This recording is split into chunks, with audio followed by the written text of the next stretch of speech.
Alrighty, so we have a check engine light on as a 97 E300 naturally aspirated diesel OM606. We're going to go through the HHT diagnostic procedure for the EGR valve. So the HHT plugs into the 38-pin connector there, and here we have the HHT. So we'll go through the books here. I have a 210 chassis, diesel engine. I already know everything, chassis, drivetrain, body accessory, climate control. That all gets a pass on this car. I strictly have an issue with the EGR valve. So to test that, I'll hit 1. It's got diesel injection, so that's going to connect there. We'll go to the DTC memory. And so my code is P1404, the EGR AHR controlled. Now for those that might not be familiar, the EGR on this car is electronic.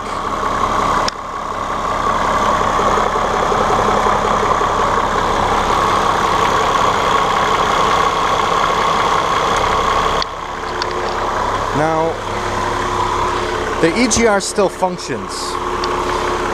What the codes are telling me here is that well, I'll show you. So I'll hit this. I'm going to go to my actual values. The electronic portion of this EGR is strictly for lifting the lift sender. You can see here.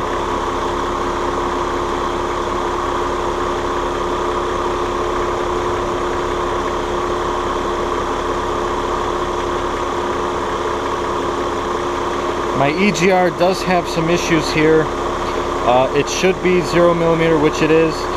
6.2mm open of the EGR valve is obviously the system in function. It's 100% open now, but it hangs up at 1%. Now this is enough to throw a code on this, and that is the EGR binding. So what we'll do is we'll hit we'll go back, the fault freeze data. So now there is no short circuit, there's no open circuit, positive and negative control deviation is correct, but my EGR valve is binding. So like I was showing you earlier, it's just getting stuck, hung up.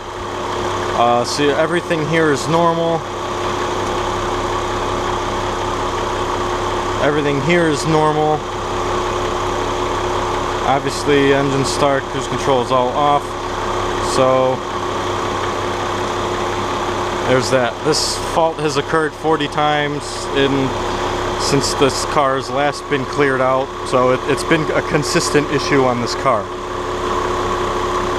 And that's for just the manuals there. So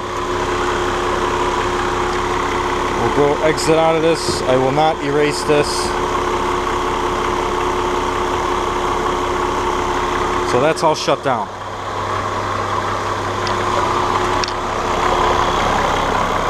So what's happening here is the valve inside of here isn't opening, rather it isn't shutting all the way.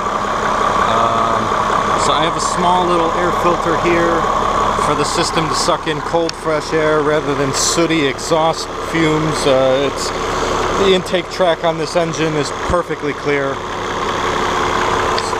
All of the resonance flaps here, right underneath there, and one all the way back here are all perfectly clear, and they work great. Pardon me. I strictly have an issue with the EGR binding. I'm going to try to clean that out and see what I can come up with. Otherwise, I'm going to have to replace the EGR as a last resort. So I hope you guys enjoyed the video on the use of the HHT, and hopefully I'll be posting a couple more videos on it. Alright, take care.